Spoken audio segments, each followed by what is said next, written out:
Hi guys, welcome to our channel Telugu audio stories with Maithri. నా ఛానల్ని ఎవరైనా ఫస్ట్ టైం చూస్తున్నట్టయితే తప్పకుండా లైక్ చేయండి, షేర్ చేయండి అండ్ సబ్స్క్రైబ్ చేసుకోండి ఫ్రెండ్స్. అగ్ని సాక్షి ఒక ప్రేమ కథ పార్ట్ 90. ఇక లేట్ చేయకుండా స్టోరీలోకి వెళ్ళిపోదామా ఫ్రెండ్స్. అప్పటికే చీకటి పడడం, ఆ తర్వాత ఒక గంటకి వేద చైతన్య బయటికి రావడం రాజన్ కంట్లో పడింది. వాకింగ్ 2 రౌండ్స్ కొట్టాక చైతన్య లోపలికి వెళ్లడం చూసిన రాజన్ తనతో తెచ్చుకున్న స్ప్రే బాటిల్ తీసుకొని బయటికి వచ్చాడు. వేద వెనుక వైపు. వేద చైర్లో కూర్చొని చైతన్య కోసం ఇంటి వైపు చూస్తుంది. ఆమె కూర్చున్నది ఇంటి వెనక వైపు అవ్వడంతో అప్పుడే చిన్నగా శబ్దం వస్తుంది తన వెనుక. సెక్యూరిటీ అనుకుంది వేద. చాలా దగ్గరగా సౌండ్ రావడంతో తిరిగి చూసింది. అంతే, భయంతో అరిచే లోపల తన సౌండ్ కూడా బయటికి వచ్చే ఛాన్స్ ఇవ్వకుండా స్ప్రే చేశాడు ఆమె ఫేస్ పైన.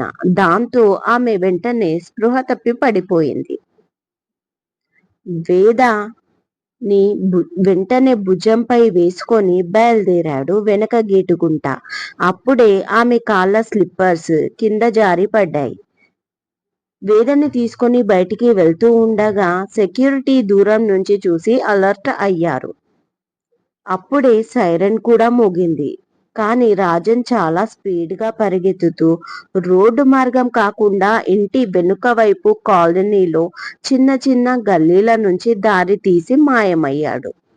కాలనీలో నైట్ 8 అయ్యిందంటే ఎవరి ఇళ్లల్లో వాళ్ళు ఉంటారు. బయటికి చూసే అవకాశం లేకపోయింది. దాంతో చాలా ఈజీగా ఎస్కేప్ అయ్యాడు. కానీ సీసీ కెమెరాలను తప్పించుకోలేకపోయాడు రాజన్. దూరంగా ఆగి ఉన్న ఒక కారు దగ్గరికి వచ్చి, సార్, నా భార్యకి ఒంట్లో బాలేదు, దయచేసి సహాయం చెయ్యండి అంటూ ఒక అతన్ని వేడుకున్నాడు. అతను తిరిగి చూసి జోబులోంచి 100 రూపీస్ తీసి ఇవ్వబోయాడు. లేదు సార్, నాకు డబ్బు వద్దు, నా భార్య ఒంట్లో బాలేదు సార్, నేను ఊరికి కొత్తగా వచ్చాను నా భార్యతో. ఇక్కడ చిన్న క్లినిక్ లో చూపిస్తే పెద్ద హాస్పిటల్ కి తీసుకెళ్ళండి అన్నారు. ప్లీజ్ సార్, నాకు హెల్ప్ చేయండి అన్నాడు రాజన్ అమాయకంగా.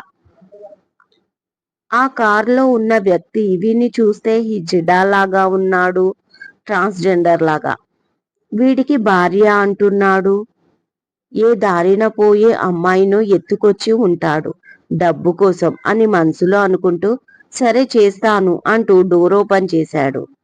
భుజంపై ఉన్న వేదను కారులో వెయ్యగానే వేదని చూసి ఆశ్చర్యపోయాడు. ఆ కారులో ఉన్న వ్యక్తికి కొత్త కొత్త ఆలోచనలు వచ్చి హ్యాపీగా నవ్వుకుంటూ కారు స్టార్ట్ చేశాడు. నైట్ 10, 2 అవర్స్ గడిచింది. వేద దొరక్క పిచ్చివాడిలాగా వెతుకుతున్నాడు చైతన్య. మాధవి కాల్ చేసి తిన్నారా ఇద్దరు అని అడిగింది. హా మామ్ అంటూ వీలైనంత నార్మల్ గా చెప్పాడు. వేదకి ఒకసారి ఇవ్వు, నేను మాట్లాడుతా అంది మాధవి. పడుకుంది మా. సరే ఉండు, లేపుతాను అన్నాడు రోడ్డుపై నించొని. అప్పటికే అతని కళ్ళల్లోంచి నీరు కారిపోతున్నాయి. కానీ తెలియనివ్వడం లేదు తన బాధ మాధవికి. వద్దు కన్నా, లేపకు, పడుకొని మధ్యరాత్రి లేస్తే కొంచెం జ్యూసో పాలో తాగించు. రేపు మధ్యాహ్నానికి నేను వచ్చేస్తాను. ఆ తర్వాత వేదని నేనే చూసుకుంటాను, సరేనా అని నచ్చజెప్తుంది తల్లి. ఆమె ప్రేమని చూసి చలించిపోయాడు. రేపటి వరకు వేద ఆచూకీ తెలియకపోతే తర్వాత పరిస్థితి ఏంటి? తనకి ఏమని సమాధానం చెప్పాలి? అసలు తనకి తను ఏమని చెప్పుకుంటాడు? ఎలా బతుకుతాడు? నా వేద లేకుండా నేను బతకగలనా? తీవ్రంగా ఆలోచిస్తున్నాడు చైతన్య. ఫోన్లో కన్నా కన్నా అని పిలుస్తుంది మాధవి. ఆ చెప్పుమా అన్నాడు. ఇక ఉంటా నాన్న, రేపు పొద్దున్నే లేవాలి అంటుంది మాధవి. ఓకే, శశి అక్కడే ఉంటే ఒకసారి ఫోన్ ఇవ్వు అన్నాడు చైతన్య. ఆ అన్నయ్య, ఎలా ఉన్నారు ఇద్దరు అన్నాడు శశి ఉత్సాహంగా. గుడ్, నీకొక విషయం చెప్పాలి, అమ్మకి కొంచెం దూరంగా రా అన్నాడు చైతు. ఓకే వెయిట్ అంటూ ఒక 10 సెకండ్స్ కి ఆ చెప్పు అన్నయ్య అన్నాడు శశి. నథింగ్. నీకు చాలా సార్లు చెప్పాలి అనుకున్నానురా. కానీ చెప్పలేకపోయాను. I love you so much రా తమ్ముడు. శశి, నిన్ను పెంచుకొని అమ్మ నీకు ఏమిచ్చిందో నాకు తెలీదు. నాకు మాత్రం ఒక తోడునిచ్చింది. ఇప్పుడు నాకు ఒక మాట ఇస్తావా? అన్నాడు. శశి ఆ మాటలు విని ఎమోషనల్ అవుతూ చెప్పన్నయ్యా అన్నాడు. మన అమ్మని జాగ్రత్తగా చూసుకో అనగానే ఏం జరిగిందన్నయ్య, ఎందుకు ఇలా మాట్లాడుతున్నావు, అసలు ఏమైంది, నేను ఇప్పుడే వస్తున్నా కంగారుగా అంటాడు శశి. రే ఈడియట్, మరీ ఎక్కువ ఎమోషనల్ అవ్వకు. ఇంట్లో ఎవరూ లేరు కదా, ఒక్కడనే ఉన్నందుకు చాలా మిస్ అవుతున్నాను అంతే. నువ్వేమో సెంటిమెంట్ ఫెల్లోవి ఫూల్ అని తెలిసి కూడా నీతో అన్నాను చూడు, నాకు బుద్ధి లేదు అని బాగా కవర్ చేశాడు చైతన్య. అంతేనా? ఎంత భయం వేసిందో తెలుసా నువ్వు అలా మాట్లాడేసరికి. ఓకే అన్నయ్య, నేను కూడా నీకు ఒక విషయం చెప్తాను. అమ్మ నన్ను పెంచుకుంది కాబట్టి ప్రేమిస్తుంది. కానీ నీకు పంచే ప్రేమలో నాకు సగం పంచినా నువ్వు ఏ రోజు జెలస్ ఫీల్ అవ్వలేదు. అమ్మ నీకంటే ఎక్కువ నన్ను ప్రేమిస్తుంది అన్నప్పుడల్లా నీ కళ్ళల్లో నేను గర్వమే చూశాను. That is my bro, your my hero. I love you two అన్నయ్య. రేపు త్వరగా వచ్చేస్తాం అన్నాడు శశి హుషారుగా. ఓకేరా, గుడ్ నైట్ అంటూ కాల్ కట్ చేశాడు చైతన్య. ఇంకా మాట్లాడితే తను కంట్రోల్ చేసుకునేవాడు కాదేమో అనిపించి ఆ భయంతో బద్రీనాథ్కి విషయం తెలిసి కంగారుగా ఇంటికి వచ్చాడు. కానీ చైతన్య లేడు. ట్రాఫిక్ కంట్రోల్ రూమ్ ఫుటేజీ ఆధారంగా రాజన్ ఎక్కిన కారు ఆచూకీ దొరికిందని చైతన్యకి కాల్ వస్తుంది డిపార్ట్మెంట్ నుంచి. ఇక వెంటనే పోలీసులను తీసుకుని అటువైపు పయనమవుతాడు చైతన్య. ఓ గాడ్, పోలీస్ చెకింగ్ బయటికి అనేశాడు రాజన్. ఇట్స్ ఓకే, నా కార్ని ఎవ్వరూ చెకింగ్ చెయ్యరు అన్నాడు ఆ వ్యక్తి. ఎందుకలా? కొంచెం ఆశ్చర్యంగా. తను డిపార్ట్మెంట్ వ్యక్తి అయ్యుంటాడా అన్న డౌట్ వచ్చింది రాజన్కి. నేను ఈ ఏరియా కార్పొరేటర్ భూషణ్ గారి ఏకైక కొడుకుని, నా పేరు సుభాష్ అంటూ పరిచయం చేసుకున్నాడు సుభాష్ రాజన్ని. ఓకే, నైస్ మీటింగ్ యూ అన్నాడు రాజన్. ఓ ఇంగ్లీష్, నేను పెద్దగా చదువుకోలేదు కానీ మనుషులని చదువుతా అన్నాడు. అవునా అన్నాడు రాజన్. అవును, నిన్ను కూడా అన్నాడు సుభాష్. అయితే నా గురించి ఏం చెప్పగలవు ప్రశ్నించాడు రాజన్. చాలా మచ్చుకి ఈ పిల్ల నీ భార్య కాదు, వేరొకరి భార్య అన్నాడు సుభాష్. ఆ మాటకి రాజన్లో ఒక మృగం నిద్రలేచింది. పడుకున్న గాడిదను లేపి మరీ తన్నించుకున్నట్లుగా ఏ మాట వింటే రాజన్లో ఉన్మాది మారుతాడో అక్కడే టచ్ చేశాడు సుభాష్. కళ్ళు ఎర్రబడ్డాయి కోపంతో రాజన్వి. బట్ తమాయించుకున్నాడు. అవసరం అలాంటిది. ఇంకేం తెలుసు అని అడిగాడు వీలైనంత కూల్ గా రాజన్. నువ్వు ఆడంగోనివి అనగానే కోపంగా మైండ్ యువర్ టర్న్ అన్నాడు రాజన్. ఎందుకంత కోపం? నీ డ్రెస్సింగ్ చూస్తే నాకు అలాగే ఉంది. నువ్వు మగాడివైతే చీరెందుకు కట్టుకున్నావు? అంటే ఈ అమ్మాయిని ఎత్తుకురావడానికి స్కెచ్ వేశావా మరి అడిగాడు సుభాష్. అవును అన్నాడు కోపంగా. అంతకంటే మాట్లాడడం ఇష్టం లేదు రాజన్కి. ఓ సారీ, ఇలాంటి ఫిగర్ కోసం ఏమైనా చెయ్యొచ్చు. నీకో విషయం తెలుసా? దీన్ని నేను ఇదివరకే ప్రేమించాను. ఎట్టి పరిస్థితుల్లో కనీసం ఒక్కసారైనా దీన్ని అనుభవించాలి అనుకున్నాను.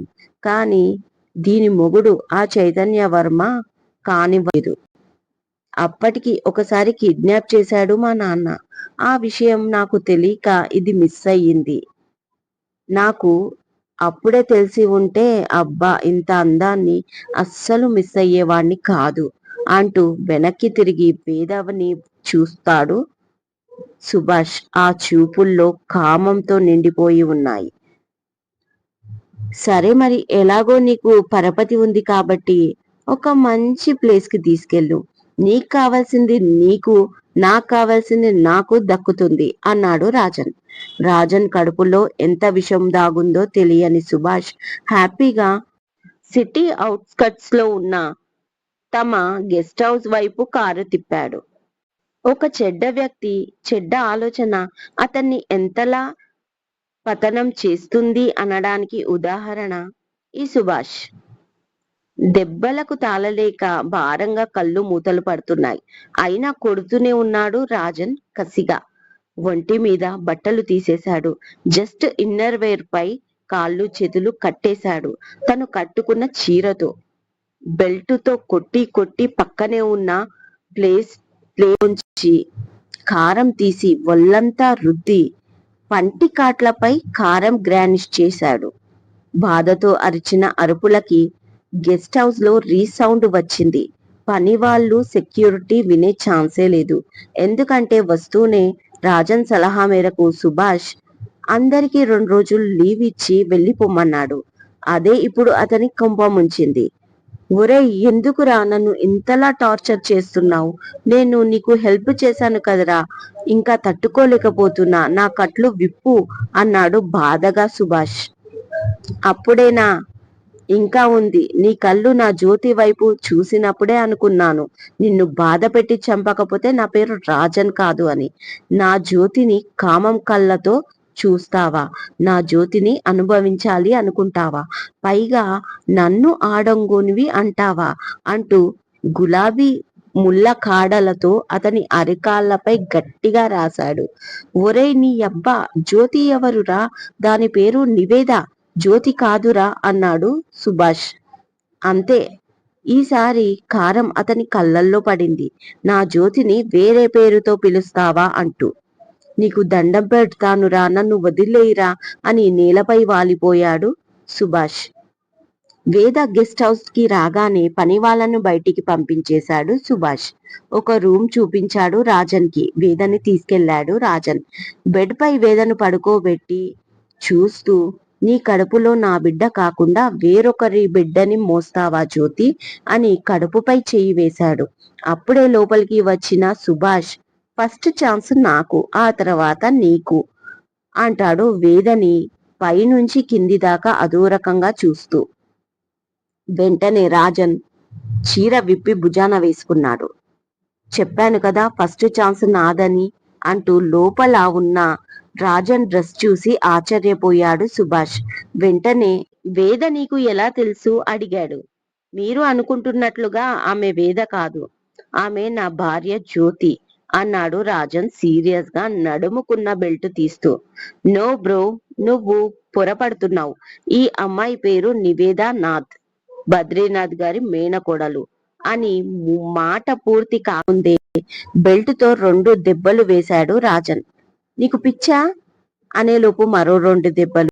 అలాగే వేసుకుంటూ వేసుకుంటూ రూమ్ నుంచి సుభాష్ ని బయటికి తీసుకొచ్చాడు రాజన్. అప్పుడే డోర్ సిస్టమ్ సరిగ్గా లేక అనుకోకుండా వేద ఉన్న రూమ్ లాక్ అయిపోయింది. ఇద్దట్లో ఎవరూ చూసుకోలేదు. అలా చాలాసేపు ఒకరినొకరు కొట్టుకున్నారు. అలా కొట్టుకునే క్రమంలో రాజన్ ఒక ఫ్లవర్ వాస్ తీసుకొని సుభాష్ తలపై కొట్టగానే స్పృహ తప్పాడు సుభాష్. అప్పుడు ఆ చీరతోనే అతని 2 కాళ్ళు చేతులు కట్టి హాల్లో సోఫా పక్కన పడేశాడు. 1 గంట తర్వాత స్పృహలోకి వచ్చిన సుభాష్ పరిస్థితి ఇలా ఉంది. ఇదండి ఇవాళటి ఎపిసోడ్. ఈ ఎపిసోడ్ మీకు నచ్చినట్టు అయితే నాకు కామెంట్ లో చెప్పండి. అలాగే లైక్ చేయండి, షేర్ చేయండి, సబ్స్క్రైబ్ చేసుకోండి నా ఛానల్ ని. మరొక మంచి ఎపిసోడ్ తో మీ ముందు ఉంటాను. మైత్రి.